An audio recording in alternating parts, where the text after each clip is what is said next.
It is 6:15 and we call this meeting to order. Madam City Clerk, may you call the roll, please? Councilmember Franco? Present. Councilmember Camarena? Present. Councilmember Marroquin? Present. Mayor Pro Tem Allen? Present. Mayor Carter? Present. We have a quorum. Thank you. Please stand. Mayor Pro Tem, would you lead in the invocation, please? It's switched on here. It's invocation first, then Pledge of Allegiance, but we can go, I'm sorry, Pledge of Changing the Allegiance order. first. Oh, you changed the order? Oh, okay, I'm sorry. Sure. Shall we pray? Father, we thank you for this great country that we live in. We thank you for your hand of mercy on us for over 250 years.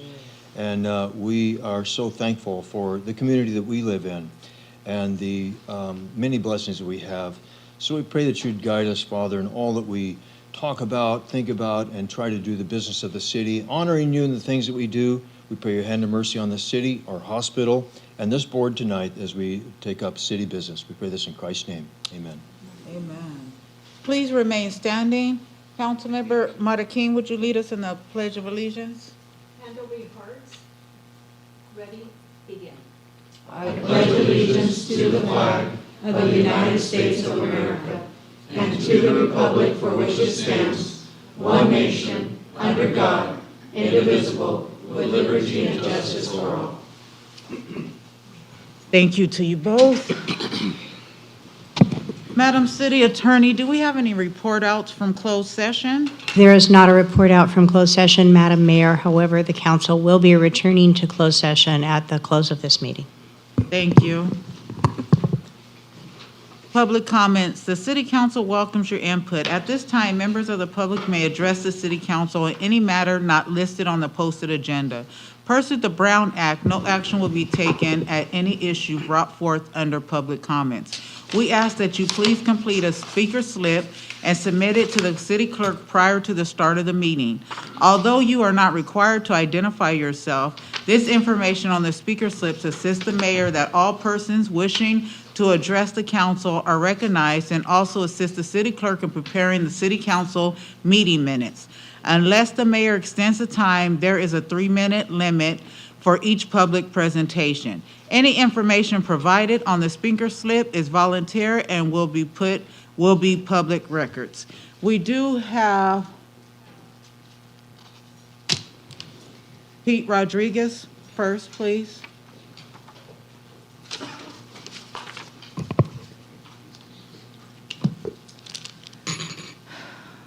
Good evening, members of the council and audience. My public comment is, first of all, I'd like to thank the police and the fire for their support for the Central football team on Saturday. Even though the outcome wasn't that they were victorious, it was nice to see that community support out there for those kids that played. It's very hard to get there, not easy task. Win or lose, I'm still proud of the team and the coaches behind it because the struggle is real. There was a moment where you could see the comeback was happening, but they fell a little short. But thank you for that support for those kids and families. My other comment is that we can have a go. I did put in a public request for expenses for the city city address. I still haven't received it. I understand you guys have been busy, so I'm being patient. I'm not upset over that. But I think accountability needs to be held. And I'm going to talk about accountability because I've been bringing up the last council meetings about expenses, especially out-of-town travel. And I'll make this real swift and quick. City of Raleigh, their room expenses, I did do some homework, is $180 a night. You're averaging bills on the things I did take a class in statistics. It's $435 a night. There's a big difference. And that needs to be addressed because accountability of expenses, and I understand you guys got to go on trips. I have nothing against gas, food, you guys got to eat. But when one city has 180 and they have a small budget and you have a larger budget, I think you should be in line. We're more or less close to that. But when you over that price range of $435, it is an awkward look for the public. And I'm not here to argue. I'm wearing a hat on purpose. No weapon formed against me should be to harm me. I'm wearing it for the purpose because there's no reason to have ugly decorum. I'm bringing it to your attention for a real reason. The real reason is called accountability. Okay? I'm not looking at one particular individual. It's all five of you. You all five are to be held accountable to your expenses. And that's something you should take to heart and not take it for granted. Thank you. Thank you. Next, we have Mary Helen McCombs.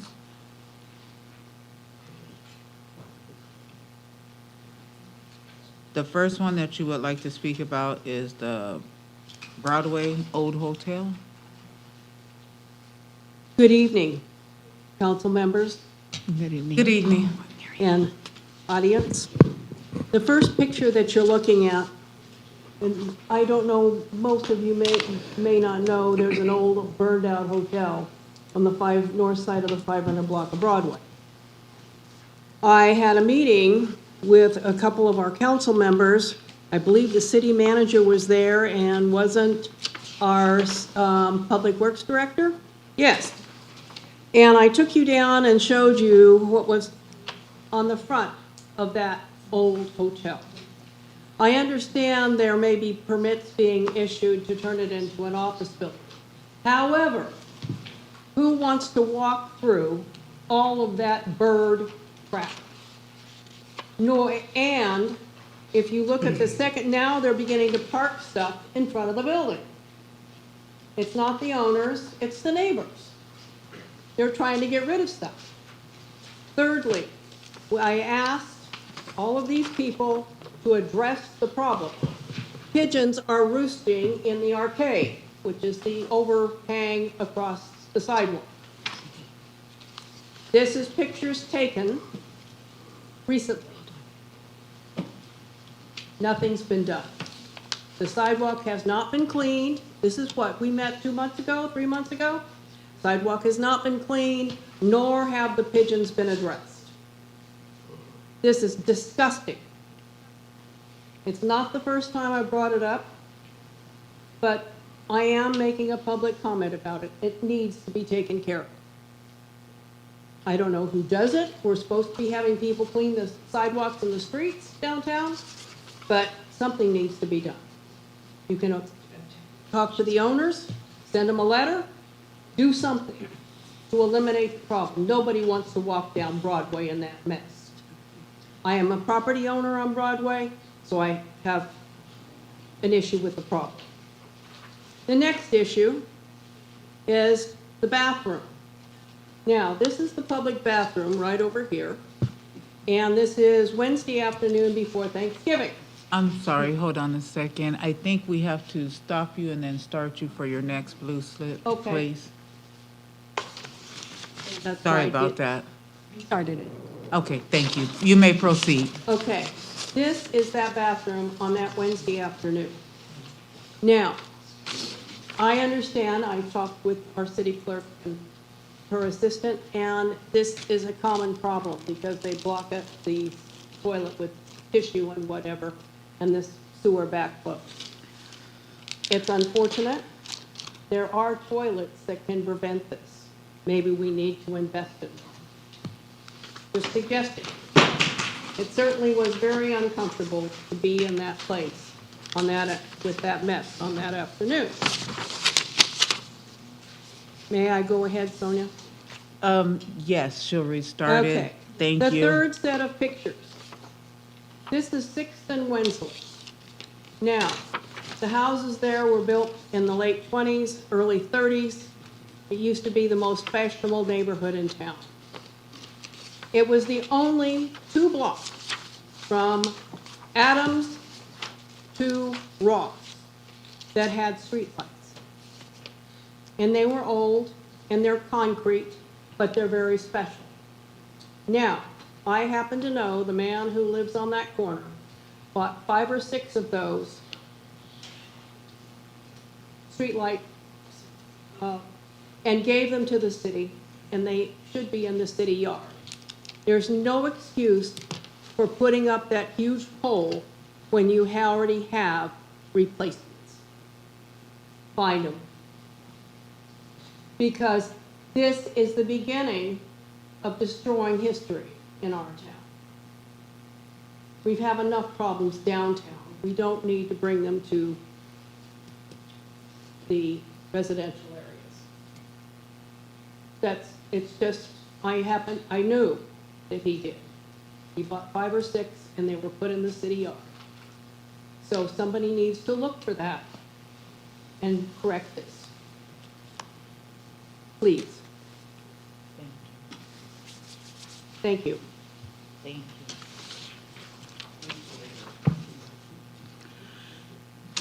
Now we move on to our consent agenda items, and we do have a blue slip for agenda item number 8. If Jason Jackson, if you would like to come and speak before we, it wasn't pulled yet, he wanted to speak on it. And then we speak first, and then, Good evening, council and staff. Jason Jackson, 2779 West Main. I'm requesting that item number 8 be pulled from consent and a appeal process be set forth for a future date and time at, I guess, that however the staff deems necessary or prudent. Basically all. Short and sweet. well, thank you, appreciate it. Thank you.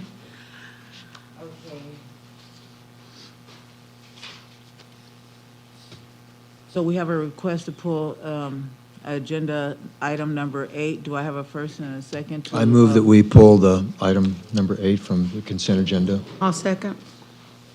Madam City Clerk, do we need to, Yes, let me do a roll call. Councilmember Crenshaw? Yes. Councilmember Camarena? Yes. Councilmember Marroquin? Yes. Mayor Botemelit? Yes. Mayor Carter? yes, We're pulling item 8. thank you. Okay, may I have a motion and a second to adopt consent items 1 to 7, please? I will move to motion con- to adopt. Go ahead. 1 through 7, consent Yes. agenda items 1 through 7, please. A second. Thank you.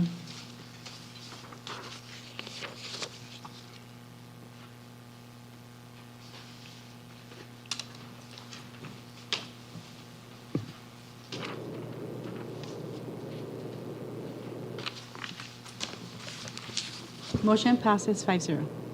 Thank you, appreciate that. Okay, this is a public hearing to consider the recommendation of the Planning Commission regarding an update in a single-family development standards. This will be presented by Mr. Angel Hernandez.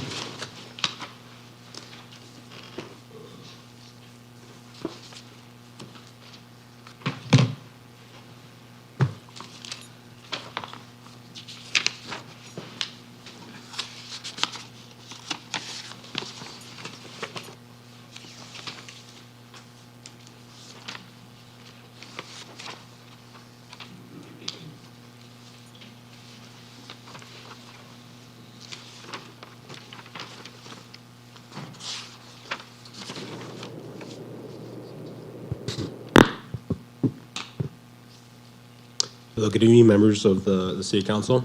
Angel Hernandez, Community Development Director for the City of Centro. The item before you is an ordinance that would amend the single-family development standards applying to, the development standards applies to single-family residential. So that's your typical R1 single-family neighborhoods in the City of El Centro. So the purpose of this is a staff-initiated modification to our zoning ordinance that would affect the single-family residential development centers. So that's your setback requirements, namely, and also taking a look at our plan unit development requirements. Overall, the goals are to align our standards with regional standards of our neighboring cities in Imperial Valley and also the surrounding area, and to standardize and simplify some of our requirements. There's some of them that are a little bit are complicated to apply and might be complicated for people to understand, the general public. And we're also want the City Council to consider modifications to allow more innovative and flexible site design using planning development. So what staff did is review the development standards from the cities of Brawley, Paletzco, Imperial, Wesco, Imperial, Brawley, Indio, Coachella, and also Yuma. What we did is we looked at our existing development centers and compared them to these other jurisdictions. I'm not going to go through all this table, but I just have it here as reference in case we want to go back to it. So, as it is in the city of El Centro, the lot size, the minimum lot size is 6,000 square feet. The front yard setback, and go ahead and show you. The front yard setback is kind of indicated as in this area in green. It's 20 feet. The interior side setback, so that's the distance between a structure and the property line where you have a neighbor, is 5 feet. The exterior side yard setback, and that's the distance between your home and the property line where that's abutting a street, is 15 feet. The maximum lot coverage is 50% of the entire lot. The rear yard setback, always everyone's favorite answer, depends. So it could be 5 feet if it's a one-story house, 25 feet if it's a two-story house that doesn't have an alleyway, and 15 feet if it's a two-story house that has an alleyway at the back. There's also a specific requirements, and El Centro is unique in that we're the only city in Imperial Valley that has that. That butts a freeway of having a 50-foot rear yard setback. The other thing that we're looking at is the cul-de-sac lot width. So in El Centro, we measure that from the property line, which is this other description, this portion of the circle right here. Other jurisdictions either have like a reduced minimum lot width taken from that measurement, or they take the measurement further back where the setback line is. You can see this dashed line right here to indicate where that measurement would be taken. So overall, when we're looking at it, we found that the exterior side yard setback requirement is larger in El Centro than other cities in Imperial Valley. All other cities in Imperial Valley have a setback requirement of 10 feet. El Centro is unique; it has 15 feet. The rear yard setback requirements, as I mentioned, we have like 3 different ones that apply, not counting the one that apply for the freeway. All other jurisdictions just have one single rear yard setback requirement. And another item that we included is that the cul-de-sac lot width is pretty restrictive in that we take the measurement from the front property line. Other cities either they do take the measurement from there, but they have a smaller minimum, or they take the measurement further back where the setback line is, and that kind of accommodates a little bit smaller lots widths on cul-de-sacs. So taking a look at that, staff is proposing the following changes. These are the changes that were brought to our Planning Commission at the last meeting in November regarding the exterior side yard setback. The current measurement is 15 feet. As I mentioned, we found that larger than neighboring cities, and we're proposing to reduce that to 10 feet. The cul-de-sac lot width is 50 feet at the property line, and what this does, it reduces like the amount of lots that you could either be pad out on a cul-de-sac. There is a need to have a minimum lot width to make sure that we could solve the sufficient driveways and also have sufficient areas for any utilities coming from the street. Overall, we're finding that our recommendation is to take that measurement, the 50-foot measurement from setback line to accommodate a smaller front lot line cul-de-sac. Regarding the rear yard setback, it depends from 5 feet, 25 feet for traditional single-family housing. We found that all those different standards are a little bit complicated for the development community to kind of apply, and makes it kind of odd to enforce it. So the city staff is recommending that we standardize 50 feet. All the other cities have one rear yard setback, so we want to follow suit. And regarding the front yard setback, the current one is 20 feet. That's very consistent with other cities in Imperial Valley. What we're proposing, though, is to reduce it, and I have some pictures kind of describing this, reduce it to 15 feet for the habitable area or siloed garages. So these are some examples from the Coachella Valley. So this is the picture on the left is a siloed garage. and that's about 15 feet from the right-of-way line. Now, if someone has a front loading garage, which is kind of what we typically see, like the garage door faces the street, we want to maintain that to 20, which how it is right now, because we know people park on their driveway, and we want to make sure that there's sufficient room for people to continue to park on the driveway without like blocking the sidewalk or even going to the street. Because we've had heard of issues in neighboring cities where there's a reduced setback. So that's our intention with that. Regarding the case for Coachella, sometimes in this neighborhood that see the screen, that garage was made to like a bonus room or an ADU and then they had another garage like setback kind of right kind of in this area so that they had more than enough room to park vehicles on the driveway. So I'll take a little break, and I want to know if anyone has any questions regarding what I discussed so far.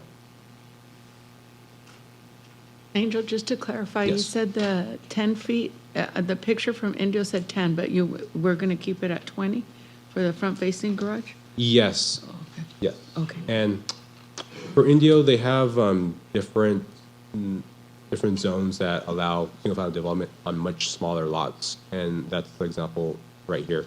Also, in this neighborhood, it doesn't like there is no there's no sidewalks too, so they might have additional room to have a vehicle parked there without blocking it. That's why we're kind of inching our way towards the Coachella Valley, the Coachella requirement. Yes. I have questions. Yes. Why are we looking at these setbacks? I know that you said that it has, it makes the process smoother, but how's that? How by changing these setback rules is it assisting in the process? Sure. So, I think namely, we want to be consistent with other cities in Imperial Valley to do that. The one thing I didn't mention is the rear yard setbacks. It's rather like there's like 3 different standards, so it's kind of sometimes it's hard for developers to know which standard applies and things like that. So we just want to make it a little bit simpler for them to. Yeah. But otherwise, it's just not about the process, but namely just kind of provide them more flexibility about the building, the envelope where they could like build it. On that diagram right here, that basically they could build anything within that wide area. So we want to make that expand just to give a little more flexibility. Okay. Yeah, something that I've always kind of thought odd is we live here in the desert, but we pack everything in as tight. And when you have cul-de-sacs that, or curved areas, if we're narrowing the front, right, it's narrowing the entire lot size. Is that correct? Is it, I guess my purpose is, are we trying to fit another house in there? Or are we just trying to standardize? Because then you brought up ADUs, and we do have different setbacks for single-story, 2-story. Yes. So if we're having to push those back to 15 feet, does that include the ADUs that are single stories? No, because ADUs are unique, and there's some of the structures that they would be the exception to that 15-foot rule. The 50-foot setback will only apply to the main house. Oh, So right now, you could build an ADU up to 4 feet from the property line, and that's going to remain the same. We can't really, that's state law, we can't really make well, the it larger. ADUs are, but sheds and stuff like that, would they, Typically, those are 5 feet too. Yeah, so there's a bunch of accessory structures, per se, but with these setback requirements only apply to is the primary living. okay, In thank some you. cases, you build like, I don't know, kind of see like an older horticultural town, there's a garage right in the backyard, it's right up against the property line, so those are, in most cases, those are still allowed. Yeah, I know that the neighboring city did a development where their driveways were way too small for their setbacks were way too small, and then it was creating other issues, like you said, parking across the sidewalk and that type of thing. Yes. So, okay, thank you. Madam Mayor, you need to open the public hearing. Oh, I still, Oh, he this- wasn't finished. I'm sorry, Yes. like 2/3 of my way there. Oh, no, that's Okay. fine. Go ahead and I just proceed. want to take a little break. Okay. So what I was talking about was the development centers that apply to R1 single family. So this is, let's say you have an empty lot in a town, you would just need to pull a building permit, and as long as you follow those rules, you're good to go to build a home. There's another part of our zoning code regarding planning developments. This is something that a lot of cities have, and what basically it is, it allows deviations for larger developments, typically more than an acre, where they could deviate from the setback requirements. It does require a conditional use permit from, in our case, the city council. Overall, you still need to maintain the density of that zone. So our R1 zone is 8 units per acre, and our R2 zone is 12 units per acre. So as long as they meet the overall density, they should be fine to apply for this. Unlike other cities, I know City of Raleigh and City of Imperial, they've had success with kind of the newer developments to utilize their own planning development processes. You know, Central, we really haven't had that many interests. As far as I looked, the last one that was constructed was in 2000. That was a gated neighborhood on Ocotillo and the Bruchery. Now, ironically, the intention of having these planning development centers to have like kind of facilitate small lot development. That's much a larger lot, but I want to kind of share with that we haven't really had that much interest to do that in El Centro. The other cities usually they have the requirement that whatever is being proposed needs to match the the density of the area, and all that stuff. The seven requirements, all that is up to either Planning Commission and the City Council with the staff's recommendation to review or approve or make modifications. So these are kind of some examples that we found for small lot development. The four to the left, those are existing developments in the City of Imperial, and I just found some smaller lots in the Central Valley area. So most of the lots in most of the developments in Imperial are, as you can see, they're a little bit less than. Most of them are between 3,500 to 4,000, 4,389. If someone were to build that in the state of Central, they would go through the PD process. That's currently allowed, but anything less than 3,500, which is that kind of that area of the neighborhood on the top left, that wouldn't be allowed even with the city council's approval. So the requirements for the city of Los Centros, so a lot of different cities, they could be very prescriptive in that they have a lot of requirements written into the planning development section. Others don't. They might just say, okay, you need a conditional use permit from the city council, or you might need approval from the city council, and you just need to meet the minimum density requirements. El Centro does have specific requirements. So namely that the minimum lot size for detached housing, which is kind of the ones I showed you in the previous picture, needs to be 3,500 square feet. Now, if someone were to develop like townhomes, like row housing where everything's attached, that could be down to 1,200 square feet. We have minimum lot widths of 40 feet on average and wider 50 feet on corner lots. We do have in our development centers reduced street design requirements, so you can make roads a little bit narrower, with the caveat that they need to be privately maintained. They can't be city roads.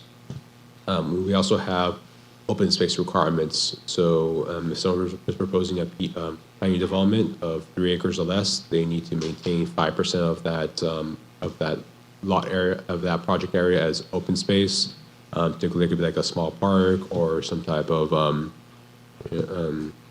like picnic area or things like that. For larger sites, greater than 3 acres, our current code requires 10%. So that makes that distinction regarding the larger lots. Overall, like I mentioned, we've had very little people apply for these. The last one was approved in 2000. And overall, we're seeing a trend of smaller lots for detached housing. We're speaking with, like, I showed you a previous picture, like the pictures from Indio, but we do see that a lot in the Coachella Valley. Central Valley too, having small lot developments, maybe as low as 2,000 square feet, but below our minimum right now. There are concerns with that. We kind of mentioned about the on-street parking.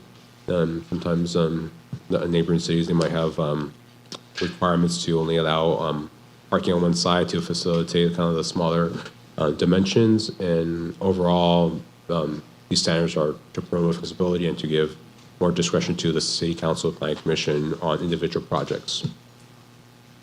So the recommendations that we're setting is to reduce the minimum lot size from 3,500 square feet to 2,000 square feet, reduce the minimum lot width from 40 feet to 20 feet, and change the minimum open space requirement from 10% for projects that are greater than 5 acres, and just make it 5% for all projects, regardless of size. Oh, is there any questions about that? Okay, thank you. Now I open it up for a public hearing. Is there anyone wishing to speak on this item? No comments received. You're not done? Yeah, no, I just, Sorry. I'm sorry, I just want to Sorry, give, it's all information, I just want to make sure that we kind of break into Okay, bite-sized just- pay. Okay, I'm sorry. I didn't mean to jump ahead. I just didn't want them to get upset with me, so, okay. Thank you. Go ahead, proceed. I don't know if there's any questions regarding the planning development requirements I just talked about. And this is just basically to assist in maybe bringing more housing, to have that interest spike to hopefully bring more housing to El Centro? Yes, yes. So if the city council decides to change this, it's still up to the discretion of from planning commission, city council regarding these developments. It's not that the city council, the planning commission needs to approve a development that comes in tomorrow at 2,000 square feet. It just gives more flexibility. Yes, yeah. Okay, thank you.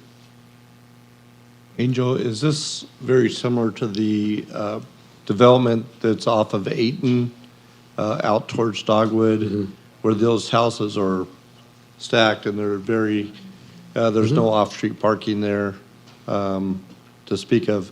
Does that create any public safety issues with that tight of streets and stuff?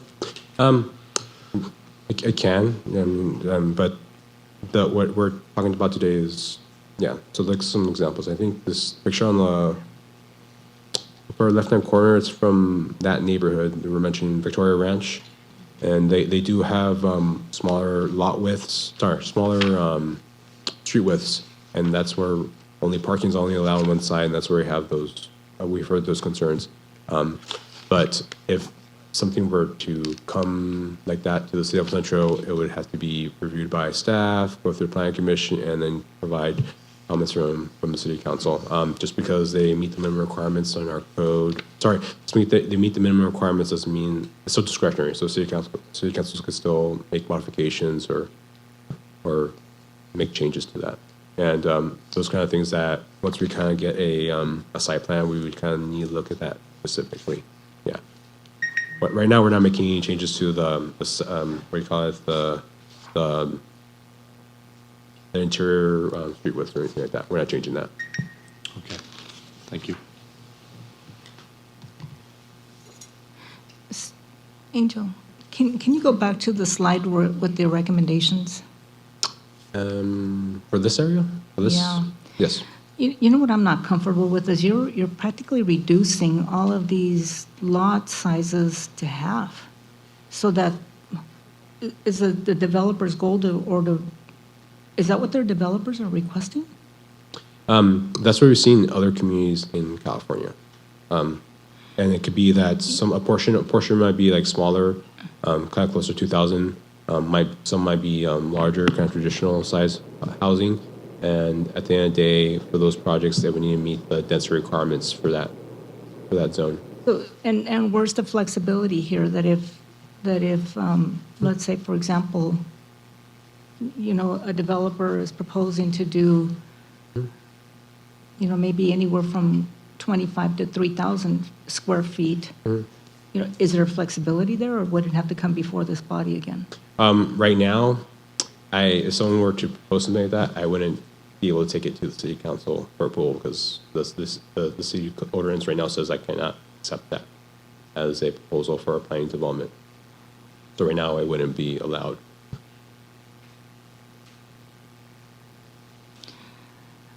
Are there any other cities implementing this here in the Imperial Valley? Or we would be Like the I mentioned, first? I mentioned earlier that for planning developments, the way our zoning the way ordinance reads is there's specific requirements. Other cities, namely the city of Imperial Raleigh, don't have those requirements. It just says that it needs to go to the city council. It still meets the underlying zoning's density. But there's other cities like City of Glasgow where they even have more restrictive requirements on planning development standards. Yeah.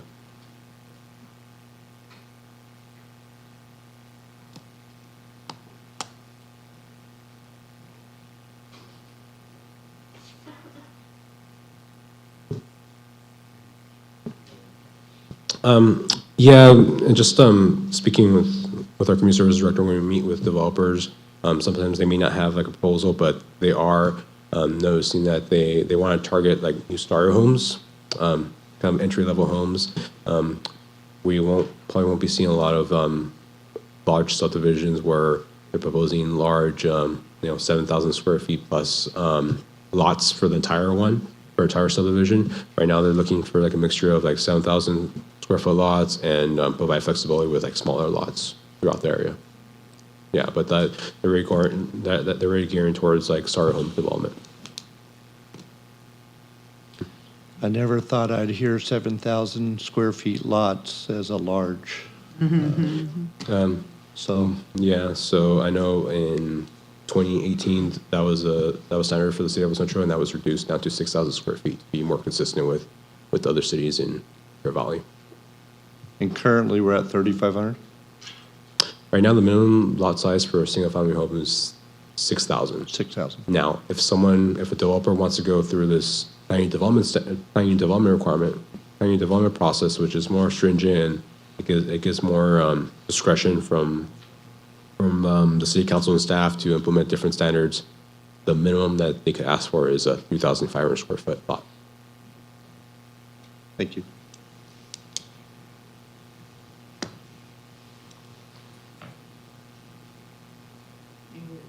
Yes.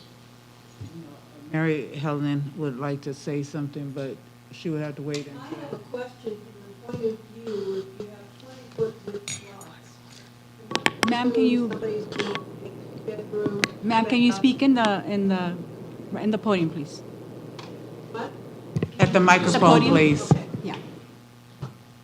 Let's talk about a 20-foot width lot. And someone has 2 bedrooms, 2 baths. You can do that. You can fit that in there.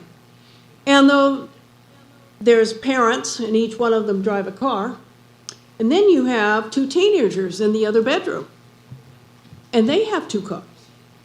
Where are they going to park? In a 20-foot space. Just asking, drive down Wensley, drive down Hamilton, drive down, what's the thing south of Orange? The street south of Orange, and look at what's happening with parking because of the ADUs. And how do you squash all those cars in there and then drive a fire truck down the street? Thank you.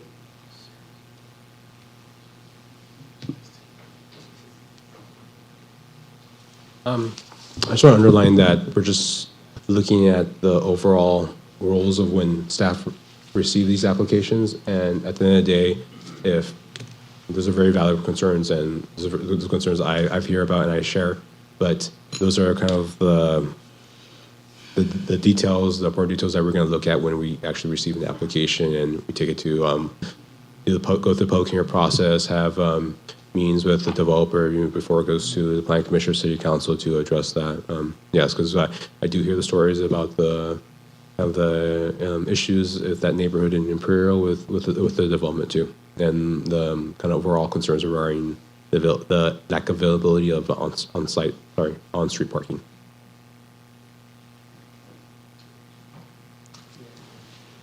Approach the microphone, please. Good evening. My name is Marty Coyne. I'm a developer planning on doing some projects here in El Centro upcoming. What this really all amounts to is affordability for your average public. our demographics are a little bit more on the lower side than the big cities. And it creates affordability and homeownership people may not be able to these days. 3 years ago, when I did a 200-unit subdivision in Brawley, an average entry-level 3-bedroom home on a 6,000 square foot lot, we were in the very low 300s, 309, 319. As we stand today, as we get ready to start a Willow Bend project right down the road from my dealership, that same home, identical home today, is going to start, at least at today's bidding, with our materials, $429,000. I was involved in the project on small lots that I purchased out of bankruptcy from a developer in Imperial. It was called Mayfield. I developed those and brought those to fruition. The developer that originally did those was done in 2006 when home prices were starting to escalate as we are here today. So he had the vision to do these lots. Unfortunately, he went out of business in 2009 like a lot of developers did. What it did, back then when homes were $350,000, $375,000, buying these small lot homes, I actually designed those homes, and it was a 2-bedroom, 1,000 square feet, a 3-bedroom, 1,200 square feet, and a 4-bedroom, 1,400 square feet on one of these 3,500 square foot lots. What that allowed to do, when these homes and people couldn't qualify for $350,000 or $375,000, these started out at $220,000, $240,000, and $260,000. And what it did is enable everybody to become a first-time home buyer. And also downsizing, seniors that didn't want the big yard anymore and do those things. The only thing, I only built 20 some of them, and then I sold Victoria Homes about 80 of those lots that were finished. The only thing that developer did wrong, and we finally discovered it, is I did all my driveways at 20-foot setback. So realistically, even those small lots, as you may see come, I just recently purchased the Brucherie in Main Street to kind of create the same thing. They're subdivided, detached, single-family homes. Far better than living in an apartment the rest of your life with adjoining walls with your neighbors. Maybe not as good as a 7,000 or 6,000 square foot lot that you would normally buy that most people, especially young people, maybe seniors no longer afford to buy. The way I look at it, there's a home for everybody. But again, getting back to that developer, when he pulled his permits, he decided to add 5 more feet to the backyard for the backyard and took it away off the driveway. So he did 15-foot setbacks rather than 20. That's what created the problem. The ones that I built, and only the single street that I built, I kept it at 20 and there was never any issue. But when you really look at that, with they all have 2-car garages. Apartments never do, shade if you're lucky. 2 parking inside and 2 on the driveway. So what we plan on doing when we come before you in the near future is there's going to be 4-car parking on each individual deeded lot, no attached walls, you're not hearing your neighbors, and it's something that we have to deal with today under tariffs and COVID, material prices, and creating affordability, where the average demographics, especially here in Imperial County, cannot afford much more than that. So again, it's not a luxury home, but at the same time, you're not in an apartment. It's the step in between that enables people to become homeowners. You're going to see more of it. They go 3 stories easily in the big city. We're going single-story detached, using the same identical product that we did in Imperial. And we have, we just posted a sign, maybe you've seen it up there, Sunset Point, townhomes coming soon. We already have 100 people on the waiting list. Can't wait to have ownership, can't wait to live in the city of El Centro. But at the same time, we're also going to build some of those 6,000 and 7,000 square foot homes down at Willow Bend Homes across the street from Countryside. And the price point starting there, 1,200 square feet up to 2,400 square feet, single story. That starting point, as I mentioned a minute ago, $429, is going to go almost up to $600,000 when you get up to that square footage range. And it takes a lot of people off the buying market in those ranges. So we believe there's going to be a big demand. It's the future. It's pricing controls of materials that we can't control individually, not only locally, but nationally. And it still gives everybody a chance. That we do have a lot of seniors downsizing that enjoy those homes. Got enough rear yard for a barbecue, to have a pet, to do the normal things you want to do. You got that 2-car garage, so you still do your hobbies, so you have extra places to park. And unfortunately, the situation that we're all in, I think that's where the future goes. Do we see any prices coming down? Lumber's the only thing that's come down. Everything else is just crazy out of control. And we feel that we worked with staff to kind of come up with these things, and it's the world we live in today. That people still want to own their own home, and they don't want to spend the rest of their lives in apartments. And so We believe this is an alternative, and working with your staff, it's been a pleasure to do so, and come up and some of these setbacks he's talking about, we've built in the city of Imperial, we built in the city of Brawley, we built in the county. This just aligns to what the other cities are doing. Had some of these changes not been made by your staff, the same homes that we built in Brawley and Imperial would not fit on these lots in El Centro today, and would not allow us to build homes in your city, because we'd have to go out and spend $300,000 or $400,000 to have an architect draw new plans and Title 24 and solar and engineering and all that stuff. And so it allows us to trim some costs to still make these homes affordable. I don't know if I'm helping you on educating you a little bit, but kind of the answers, and we're kind of real world. So we've experienced it, the demand is there. The good part is we have a waiting list already. Can't wait to start in Willow Bend. There's people that want to live in your city, and we're hoping to deliver the right product that'll cover everybody, from entry level to move up as well. Thank you. Appreciate Any questions it. I can answer for you? No.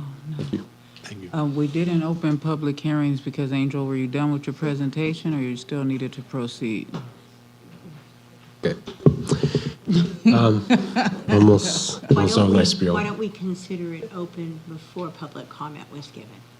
Okay, thank you. I'm sure Mr. Coyne thought it was open. Okay. So, whenever we're changing the zoning ordinance, there's findings that staff prepares that need to go before the the city council for them to consider. First one, that the proposed amendment is in conformity with the general plan map, text, and other development policy of the city. Staff found these 3 policies, which in total, they want to encourage that we provide a variety of housing units in El Centro. A kind of point was made that, to make, for some of these developments, they would need to be traditional apartments. With some of these changes, going to make it easier for people could buy equity in their homes, like have single family home ownership as a goal, as a reachable goal. So these policies are to provide a variety of housing opportunities at different densities, housing types, and affordability levels to meet the needs of the community and to implement the housing element. Second policy is to encourage developers to provide infill housing options in or existing commercial centers or on or near commercial corridors. There's a number of kind of larger lots kind of in the interior of the city that might be that might take advantage of this, that would have greater access to existing services. And third, that we maintain land use controls and development centers that can accommodate a variety of housing, very similar to the first one, and provide different opportunities like single-family homes, townhomes, apartments, condominiums, mixed-use development, ADUs, and mobile homes to meet the housing needs. So overall, we found that these changes are compatible with the general plan. Overall, we're going to meet the existing density for that's in our general plan, but we're going to provide a little bit more flexibility on how that density is reached. Second, that the proposed amendment is appropriate for the property or properties which will be affected by such action, with consideration given to access, size of the parcels, relationship to similar or related uses, and other considerations deemed relevant by the commission and the council. So we found that these amendments are consistent with the city's land use and housing elements of our general plan. The amendments won't affect access to the parcels of land within residential zones. I talked a lot about making sure that there's sufficient area for people to park their vehicles on the driveways. That's not being changed. And overall, what we're proposing is to provide more flexibility for that. And third, the proposed amendment is necessary and proper this time, and it's not likely to be detrimental to property or residents affected by such action. We're kind of making it a little more flexible for you and our existing residents to perhaps expand their home now with if the proposed setback requirements are changed. So we found this project was exempt from CEQA, as any potential project that would go before the city council would have to go through the CEQA process on itself. We're just changing slight rules of development that would facilitate those applications. We did have a public hearing notice that was published on the paper, posted on our website. We also posted that at 3 different locations around town, and it was also published in the paper last month. We haven't received any comments or questions regarding this project, and we do have a public hearing scheduled for today. So with that, staff recommends that the city council open the public hearing, and after allowing input, that they move forward by actually adopting the ordinance before you. Thank you. And if there's any more questions, I can answer them. Thank you, appreciate it. Angel, I have one Yes. question. Hold on, I need to open up the Oh, public sorry. hearing first. For anyone wishing to speak on this item, Madam City Clerk, do we have anybody online? No comments were received, no. Thank you, I appreciate this. Now I will bring it back and close this and bring it back to the city council. Are there any comments? I have one. Go ahead. So instead of changing our general plans and our setbacks as a blanketed act, why wouldn't we just have each development do it upon request for whichever area? Why would we change the entire general plan out for our setbacks and our lot sizes unless it's just the timing that it takes to do that? So we're not changing the general plan. We're just changing the zoning ordinance. And what we're saying is that the changes in staff's opinion, the changes that we're making in our zoning ordinance is compatible with the existing general plan without making any changes. To answer your question, timing is very important to developers. Sometimes they, if time is money with interest rates and things like that. And I think the other thing is that this kind of provides a signal to the development community that, that the city of Centro is more open to development proposals. Yeah, but that's the benefit. Yeah, but you could.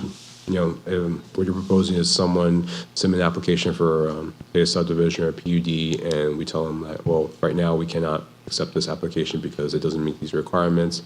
And what we would do in turn is have them submit the zoning ordinance text amendment and do that concurrently. That could be done, yes. Okay. Thank you. It might deter. It could be done.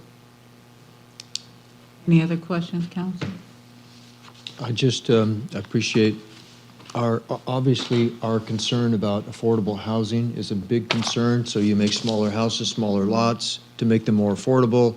Then you have the parking problem. But with the 20-foot setback, seems to be about the only thing, the helpful thing that to be able to accommodate more cars, because there are going to be, it's always an issue. Parking's always an issue. And so even with affordable housing, that's a big issue because you have a more dense population in this small development. So I'm just saying that the 20-foot setback is at least one answer to help solve that problem. And they have the good garage, too. And garages, exactly. They usually fill up with junk, but Yeah. they Be provide honest, you huh? places, adequate places to park at least, and so you can manage your space, and you really can have a place to park. That is always a concern, so I appreciate at least the setback and the wider, the two garages and all that sort of thing. Thank you. May I have a motion and a second to introduce and approve ordinance number 25-12, please? I would move that we accept the amendment. I'll second.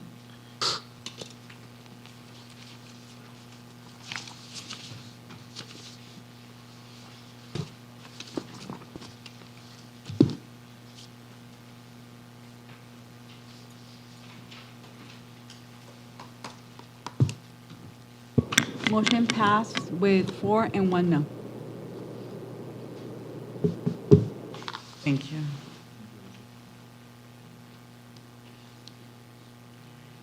Now we will move on to our new business. This item is an agreement for our finance director. State law requires that the city disclosure is in composition and fringe benefits as an open meeting. The salary for this position starts at I had it right, hold on, because I'm going $12,351 per month, and she will receive $200,000 in life insurance. Otherwise, her benefits are the same as those for all other management employees. This will be presented to us by Ms. Dulce. Hello, Madam Mayor and council members. So here before you is a resolution appointing a new finance director, establishing the compensation and employment terms for the position through December 31st of 2025. The salary for this position, as stated, is $12,351, and health insurance is the same as other city employees. Liz has been a key contributor to the City of El Centro's financial stability and strategic growth, demonstrating exceptional leadership through several complex financial audits. Her depth of knowledge, sound judgment, and steady guidance have strengthened our financial operations and helped position the city for continued opportunity and long-term success. She joined the city's finance department in May 2023 as the finance manager, where she quickly established herself as a trusted and highly capable leader. Since July of 2024, she has served as the interim finance director, providing continuity, expertise, and a forward-thinking approach to financial management. We are fortunate to have someone of her caliber leading our finance team.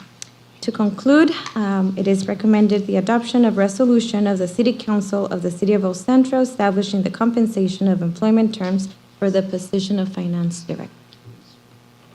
Thank you. May I have a motion and a second to adopt resolution number 25-84? Yes, I would like to motion to adopt the resolution and appoint Liz Fuchin as our new finance director. I will second. Wow, let me introduce you to her. Oh, we need to vote. We need Sorry. to vote. We need to vote. Here we go.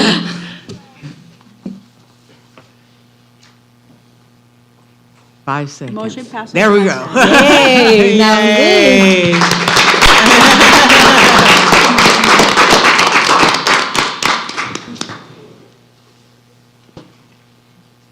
Congratulations. Thank you so much. Madam Mayor and Council.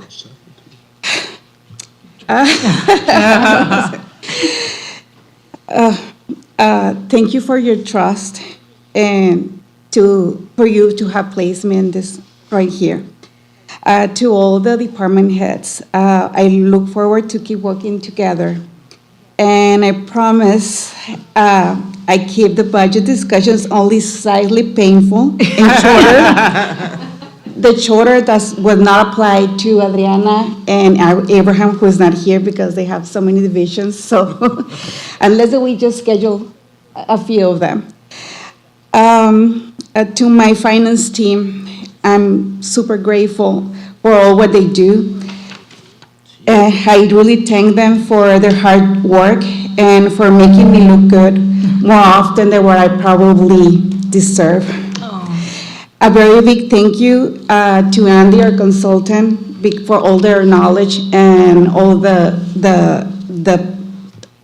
all his knowledge and experience that has been helping me for the last 18 months. And to my family, especially to my husband who is here today, thank you for supporting me. And I couldn't do this without him, because now out of the sudden he took a lot of responsibilities as a dad that he might be willing to. But thank you for your support. And well, I cannot leave without thanking God for putting me in this path, because it's all the desire. So if I'm here, it's just because of him. And thank you for trusting in me. Aw. Thank you. Congratulations,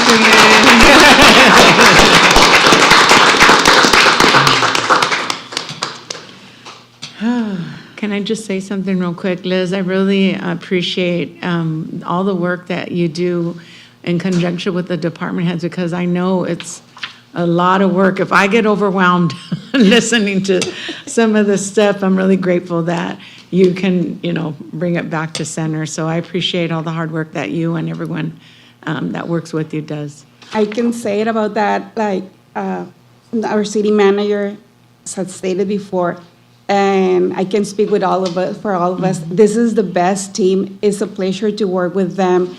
it's a teamwork. So it's everything. If I have a question, I just have to pick up the phone, call them, not even if they are not here, they text me back. I mean, and they are always working just to, honestly, to just make this city shine.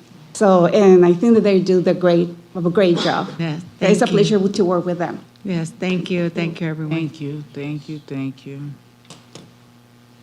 Okay, I guess you standing already, huh? We're moving on to the defining and restricting the use of the public streets media. This will be presented by Chief Brown. Thank you and good evening, Madam Mayor, council, staff, and those in attendance tonight. So what I bring before you tonight is a proposed new ordinance that will define and restrict the use of public street medians.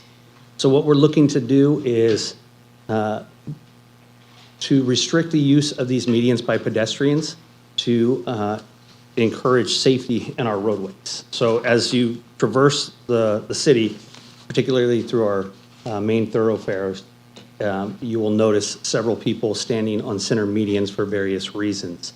And currently, the state of California does not preclude this activity. There are no laws that prevent people from doing this, but there are no laws that protect this activity. So it leaves it up to us as a city to adopt an ordinance to preclude people from doing this in a way to protect both themselves and the motoring public. So what we have before you is this proposal that will make this activity a violation of an infraction, which is a citable offense, which would allow us as the police department to cite these individuals. The citation or upon a first conviction would be a fine of $100. A subsequent conviction within a year would be $200, and then any subsequent convictions beyond that, within that 1 year period, would be $500 fine. So as with any new ordinance, it is our belief that it's important to do education before enforcement. So this would give the tool to the officers to educate the public, to ensure their safety, and but then also the ability to enforce the violation if we can't get compliance or education. So with that, I will open it up if you guys have any questions for me or anything I can answer for you. You have a question? Yes. Chief Brown, so these medians, I know that many of them are along Imperial Avenue, which is, from 86 and turns into Imperial Avenue throughout Adams and then onto 4th Street.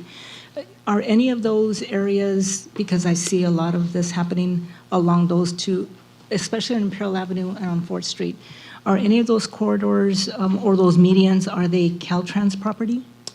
I believe, and I think that would be an Angel. I can help out there, Chief. Yeah, thanks. So yes, the Imperial Avenue area where it is known as Imperial Avenue in the city of El Centro still remains Highway 86 under Caltrans control as it traverses the city through Adams Avenue and into 4th Street and then on out. So portions of this affected, of the roadway affected by this ordinance are Caltrans roadways, but there's nothing that precludes the city from enacting an ordinance okay. or taking enforcement action in this area. Alrighty, that was my only concern, that we wouldn't be able to enact something like this on property not belonging to the city, so that's. Understood. Yeah. Also, this is, do you see this as a trend going through California also, Chief? I think that, yes, there is a trend going throughout California. So in the research for this, we looked at several other cities who have ordinances to preclude or to abate this activity. Yeah. So, and use that as reference as we were looking to draft and adopt that. Yeah, thank you. Any other questions? May I have a motion and a second to introduce and approve of ordinance number 25-13, please? I will motion to approve the res. Second. Thank you.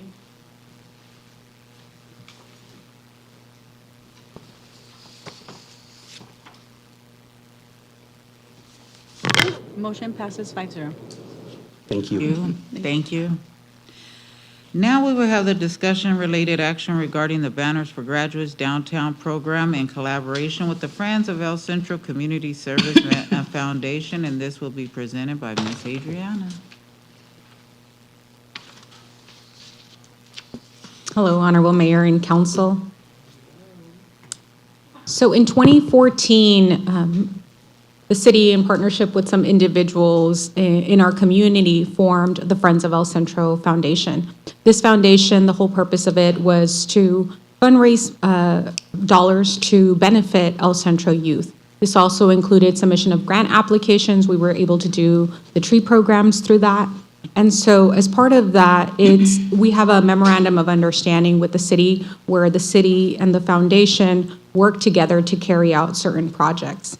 And so through that, we've been able to achieve certain fundraisers. One of the main ones that we've been doing over the last couple of years has been a cornhole tournament that we host in the MLK. Through some of that funding, we have been able to return it back for the city for uses like scholarships for swim lessons, amongst other programming. This last summer, $5,000 went to library for the summer reading program, and then an additional $5,000 went to the aquatic center for some of our swim lessons. And so that's just some of the work that's been happening. So this fundraiser is something that we've seen in other cities. And this one, we would use our existing poles that we have along Main, and it would be banners for graduates. So every year we have different high school classes that graduate, and so you would be allowed to essentially purchase a banner for a high school graduate to feature them. And the information that it would include would be the name of the graduate, a picture of the graduate, and we are limiting to yearbook, cap and gown, and then also the name of the school and the mascot. And so right now, the way we have it structured, because it is our first year, would be to simply allow El Centro residents for El Centro schools as to be included in the polls. We do have 34 polls, so it's not a ton of polls.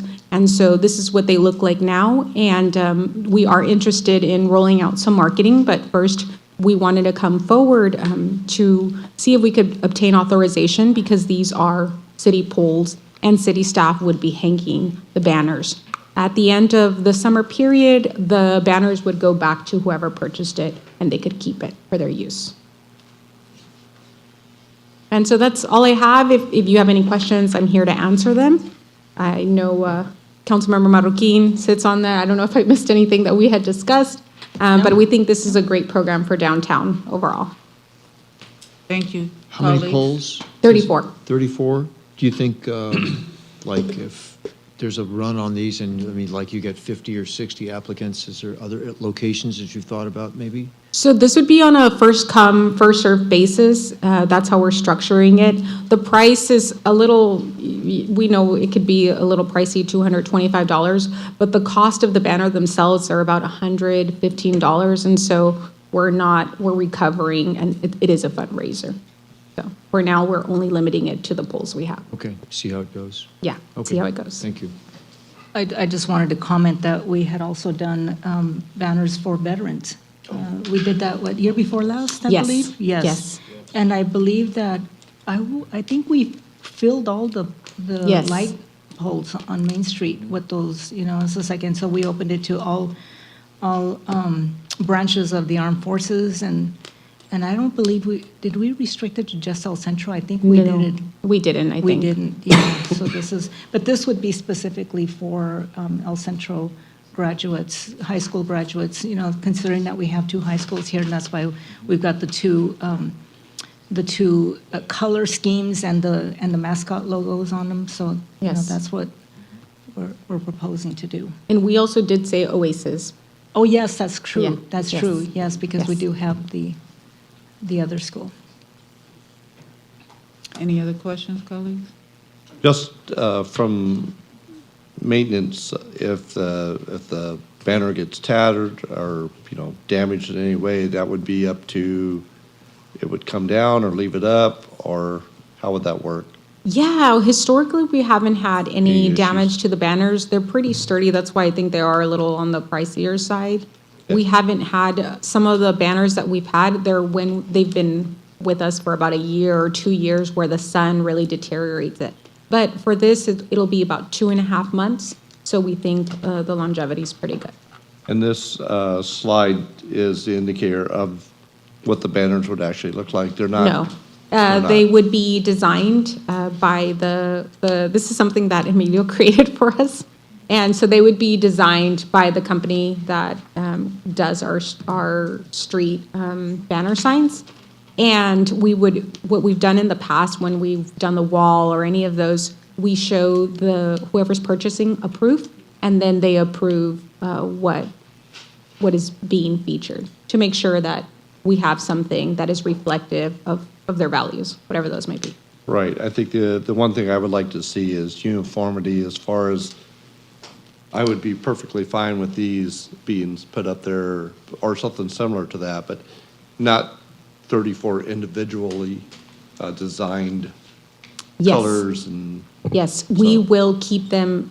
This is a great idea of what you will be seeing. Gotcha. The fonts, the mascot, the picture. That's why we're only allowing the yearbook photo or cap and gown, because people take other photographs. And so we want to keep the template the same and keep it simple so that it's not a visual distraction as people are driving, but yet enhances the space.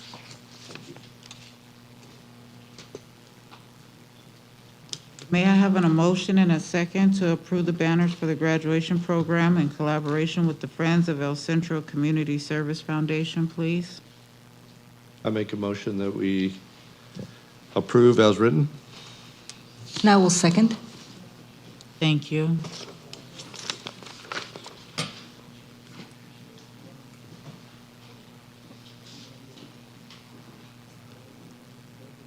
It didn't pop up, Madam City Clerk. Thank you.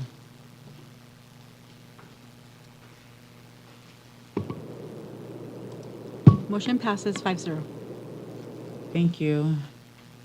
Now we will move on to the community sponsorship, Imperial Valley College Foundation Women in Law Enforcement Day. This will be presented by Robert Sawyer, City Manager.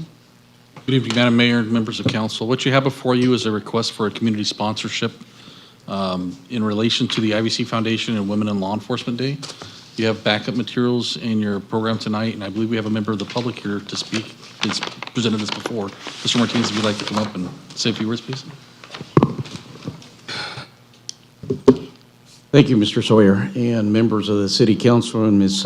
Mayor Carter. Thank you so much for allowing me to be here today. Obviously, as you remember, a few months ago or a month ago, I was here and I presented about this event that we're putting together at Imperial Valley College. Let me again identify myself. My name is Peter Martinez. I'm a community organizer, I'm an educator, and I'm also an elected official. But more importantly, why I'm here is because, like forget her, Liz, is that your name? Liz? Congratulations, by the way. I have to note that that is an important piece when you say thank you to the good Lord, but you will also want to talk about teamwork. This is exactly what this is all about, teamwork. I've been very fortunate to be a public speaker in various, settings, and I serve with community organizations aside from my role as an elected official. But very importantly, what we want to do is help our young population, help them achieve the goals that they have in mind. And obviously, as we all talked about, affordability is not an easy thing for a lot of folks. But I always tell students that your first 2 years of Harvard is IVC. Your first 2 years of UCLA is IVC. And IVC has been recognized as one of the top schools in the country. We're very, very fortunate to be in that position. So I'm here not only to share with you about that, but very importantly is that we put together a women's in law enforcement seminar that is scheduled for Friday, January 30th, 2026. We're targeting really our high school young ladies from around Imperial Valley. And we're also reaching out to the Palo Verde Unified School District outside our Imperial County. And by the way, we have already 7 buy-ins from those students coming here from Palo Verde. So they found it phenomenal. But I've also reached out with various government and educational settings. I've talked to the Hopeville City Council.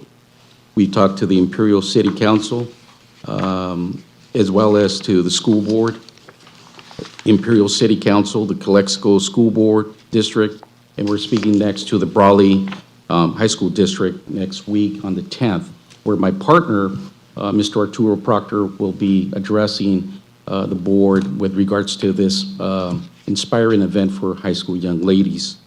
We've reached out, obviously, here to the El Centro City Council just recently, and then obviously here today.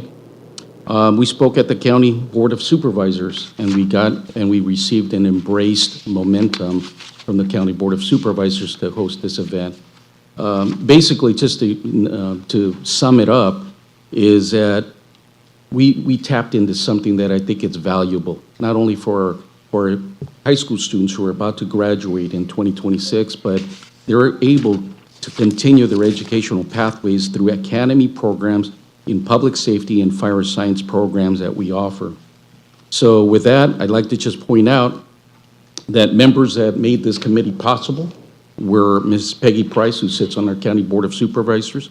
We have Mr. George Marquez, our district attorney, who is going to be one of our speakers. Our IVC Foundation have also endorsed this project. We have Imperial Valley College, obviously, our president. We also want to thank our Robert Amparando of the City of Imperial, Todd Evangelist, obviously, who I just mentioned for the IVC Foundation, Sun Community, very importantly, who are providing lunch for these young ladies. So basically, we have an itinerary from 8 o'clock, approximately 8:15, to about 3:15, 3:20 in the afternoon, where these students are going to be transported to IVC, and then, of course, they're going to be welcomed by an entourage of folks so they could go into their breakout sessions and then be part of a very eventful event. And mind you, last point, that these young ladies, 150, if I may remind you, are going to be welcomed by an entire panelist of female leaders. Well, among those, we have the Calipatria Police Chief, Cheryl Fowler, who's going to be one of our speakers during this event as well. So if I can answer any questions, and the last point I should have reminded myself earlier, is that this event is really a memorial tribute to Irene Gomez. She was a previously probation officer who died in the line of duty, was recognized at the federal level, but was not recognized at the state level. So we're going to have her parents there to provide them some flowers, but also pay tribute to this young lady who was an example of a true patriot in law enforcement. And with that, any questions? Colleagues, do you have any questions? Well, I had the opportunity to ask a few questions before we started, but with the high school levels that you're, the career technical education that they have at the academies at Calexico and Centro and Brawley, will those be on top of the others you mentioned, the ones that are already taking the administration of justice classes that show an interest? Would they be kind of a targeted group of that 150, or? Absolutely. Actually, what this is an outreach to these young ladies who are about to graduate. As I mentioned just recently to a couple folks in the audience, they asked me the question, well, you know, we wish we would have had an opportunity when we were youngsters and just graduating from high school, and we didn't have that pivotal, notion, which way do I want to go? College, university, military, you name it. But when you have something like this, it really sets, a movement and an opportunity. And I always talk to students about opportunity, and this is exactly that. This is an outreach opportunity for these young ladies to continue their exploration beyond what they've already captured in high school, but take it now to a college level and enroll in programs that will just drive them. And all these speakers will just talk about their careers, how, what and how and when it will solidify their careers in law enforcement or public safety for that matter. Okay. And then I don't know if you mentioned funding, but the funding would be, there would be some scholarships that would also be for them to help them in that, on that path? Exactly the point. One of the things is I had a conversation with our main sponsor from the IVC Foundation, Mr. Evangelist. We looked at the possibility of creating scholarships for these young ladies. So once they come around April, that's when scholarships become eligible for students to apply. So we're going to make that announcement that the monies and the funds, or the sponsorship funds that were raised, are going to go to support not only the scholarships, but hopefully help, cover some of the costs for this event as well. But mainly, most of that money will go towards for scholarships, and we will be making those announcements prior to and during the seminar. Thank you. Absolutely. If there's any other questions, I would like to make a small request if possible, just for publications. May I take a photograph with the city council, if that's an eligibility? Yes. Do we want to approve after we vote? Sure. We may turn you down, and then you won't. That makes sense, too. Madam Mayor, I believe the chief would like to say something as well. Sure. So, thank you, Madam Mayor. You're And welcome. Council, I know that you have seen most of our officers, but I wanted to point out, we talk about IBC and it being a feeder pool into our local law enforcement, and that is absolutely accurate. We currently have 8 female police officers working for the city of El Centro. It's an unprecedented number, right? But when you take that into consideration against our current staffing of police officers of 49 total, it's representative, and I know Councilmember Crankshaw is really good with math, a little over 16%. 16% of our police officers are represented by females. The national average is 13 to 14%. So we're higher than the national average. All 8 of those officers came from the IBC program. So they're Wow. all local, they all came from our program. We currently have one of our employees that is in the police academy, anticipated to graduate in June, and I suspect that she will be a very good candidate to be our 9th female officer if she's successful.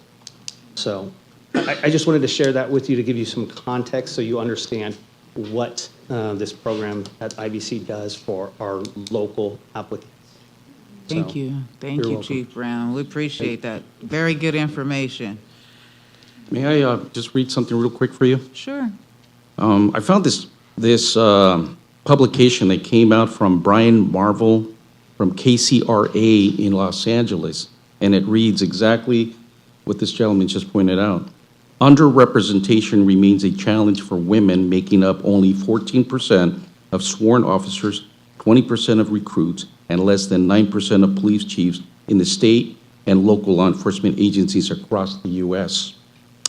Now, to address that, according to this, it says, to address these challenges, several initiatives that's referenced 3030, the initiative, for example, works in law enforcement agencies, increase female representation. So they want to increase the representation from 14 to 30% by 2030, by that era, of course, in the next couple years.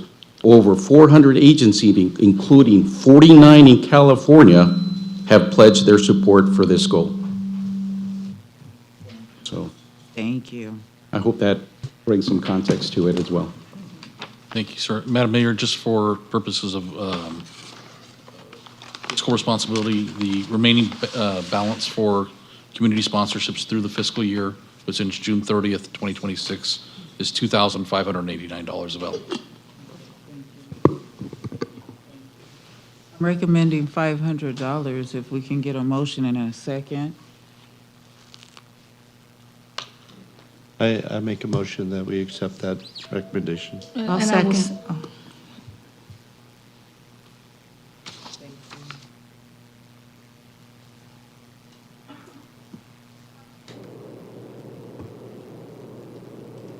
Motion passes 5-0.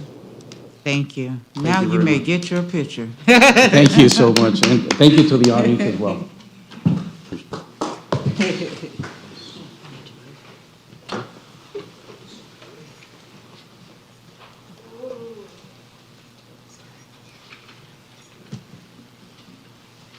May I join you there, or? Yes, yes, right here in front. Stand right in the front. There you go. Yes, Is this good? yes. Mario let you know if you're in the right position. That's Emilio. Yeah. Emilio's not here.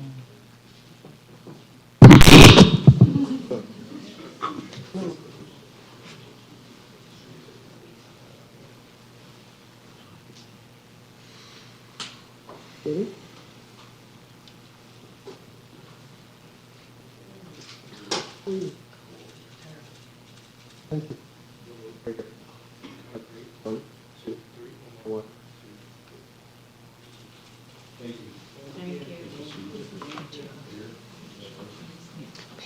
you. All right.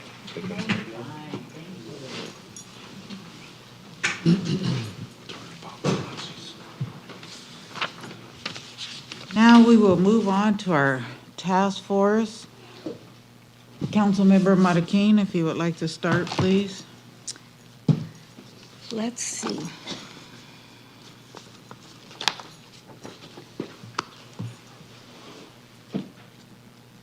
So as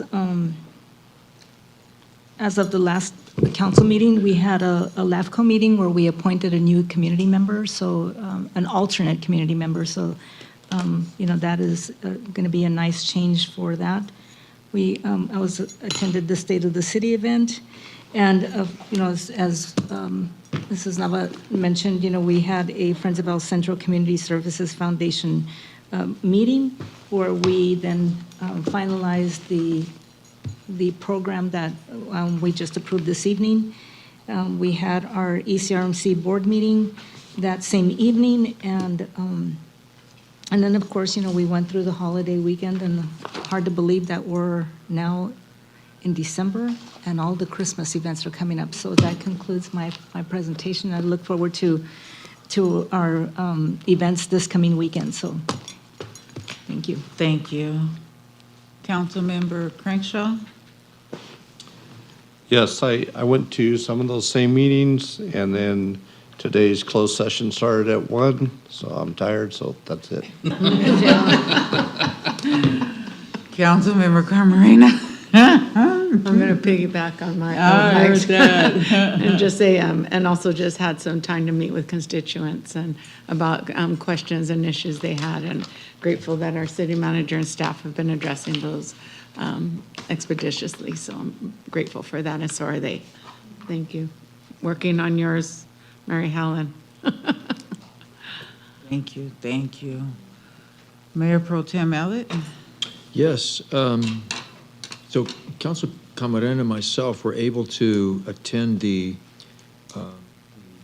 indigent burial ceremony of a person put on by the county in the Hopeville Cemetery. So that was very special to be able to attend that and know that we have something like that in the valley. And it was very, it was good. I mean, it wasn't, it was very appropriate. Very Yes, touching, and very very touching. honorable. So we were thankful for that. That same day, I also attended the Adjoins Hats and Boots Western Rodeo Art Exhibition that evening. It is a group of adult developmentally disabled folks that make art. It's on Main Street downtown. And so it was very interesting as well. And it was a very good meeting. Lots of folks, lots of excitement. It was very good too. And with that, of course, the State of the City address, an event on the 20th. And that's all my, that's all my report. Thank you, thank you. I attended a lot of the events as well, so I will go ahead with the mayor's mention. The letter to Santa, the El Centro Library is helping Santa gather letters for the North Pole now through December 13th. Children can stop by the library to write a letter filled with wishes and holiday cheers, and they will receive a personal letter back from Santa at home. All supplies are provided. Just bring your Christmas spirit. Look on our social media page for more information. We also have the Christmas tree lighting. Our next special event is the city's annual Christmas tree lighting taking place on this Friday, December 5th, from 5 to 9 p.m. at Fire Station Number 3. Families can enjoy entertainment, food vendors, cookie decorating, live music, and free photos with Santa. Santa arrives at 7 p.m. I hope to see you all there. In addition, the Imperial Valley Regional Chambers is hosting the 78th Annual El Centro Christmas Parade on Saturday, December 6th, beginning at 10 a.m. with this year's theme, Christmas Traditions Around the World. The city is proud to partner with them in supporting this long-standing community tradition. Also, on 6th and Main Street Market Days, our next 6th and Main Street Market Day event will take place on Thursday, December 11th from 5 to 8 p.m. in downtown El Centro. This monthly event, the community enjoys this evening with the historic downtown, exploring local vendors and discover a variety of craft products and services. I hope to see you all there. And last but not least, the Slam Fest was rescheduled, so it will take place on Saturday, December 13th from 10 a.m. to 2 p.m. at the Brent Driscoll Sidewinder Skate Park. The event features BMX and skate competition, lawn games, an art walk, a kid zone, and live music from DJ Jet and DJ J. Steezy. Registration opens at 9 a.m. and is open to all ages. We hope to see you all there. Any of this information is on our social media page. Now I will yield for our city manager report. Thank you, Madam Mayor. Just a few things. I attended the car show, which was designed to be a fundraiser for autism. Yes. James Gonzalez and his crew did a great job. He said it was going to happen, rain or shine. It rained a lot. Still a great event given the weather. Very nice. Unfortunately, a large portion of the cars that were coming out of the Indio Valley and Coachella area were not able to make it due to the weather on Highway 86 that day. But a great event for certainly a great cause. Want to congratulate Mayor Carter for hosting a wonderful State of the City address that was well attended and very much appreciated by staff. And then attended the hospital meeting, my first since being appointed to the city manager. A very eye-opening meeting, and I'll hope to attend more in the near future. Aside from that, I want to congratulate again Liz for her hard work and dedication and her appointment to the finance director, long time coming.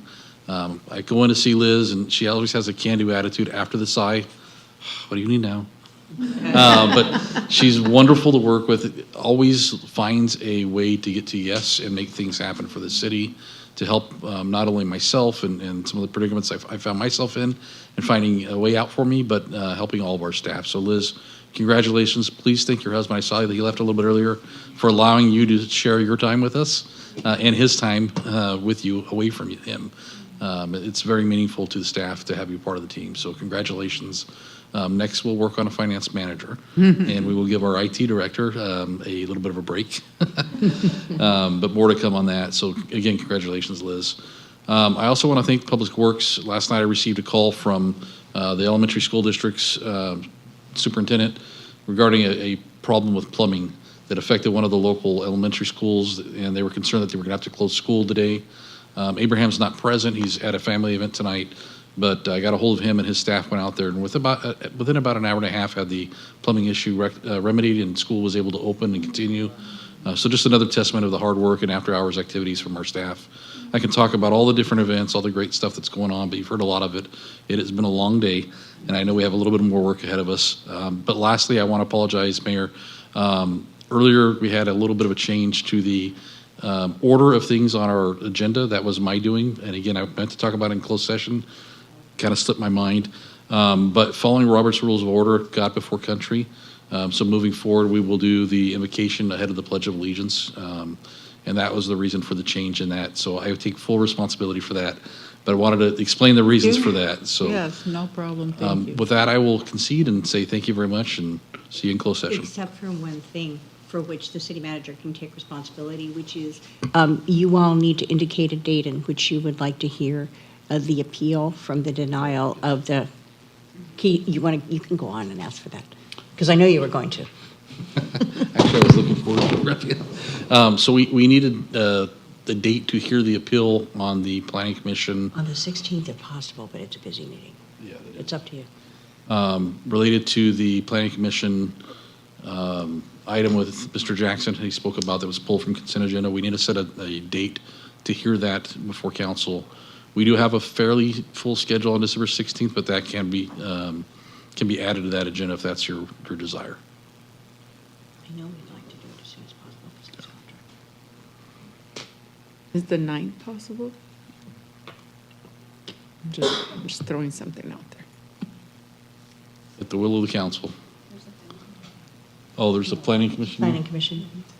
I was about to say, I think it's that day.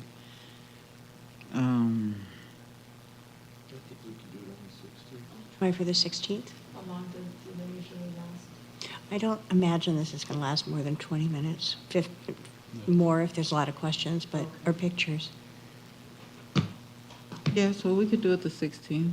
16th? 16th. All right, thank you very much. Thank you. Yes. I need a motion and a second to go back into closed session, please. So moved. Second. Thank you. I'd like to make an announcement. Christmas Around the World is at the Pioneers Museum Saturday night from 6 to 8. If you haven't been, you will really enjoy it. You will learn a lot about all of the various people who settled in the Imperial Valley very early. The Swiss, the Italians, the Portuguese, all of them are represented there. So if you have the opportunity, go to Christmas Around the World, Pioneer Museum, Saturday night, 6 to 8. It's $20. The next thing is the Master Chorale is doing a Christmas performance at Christ Community on the 11th. It starts at 7. Gates open at 6:30. It's also $20, and you will hear part of Hamilton. Thank you. Good information. Thank you.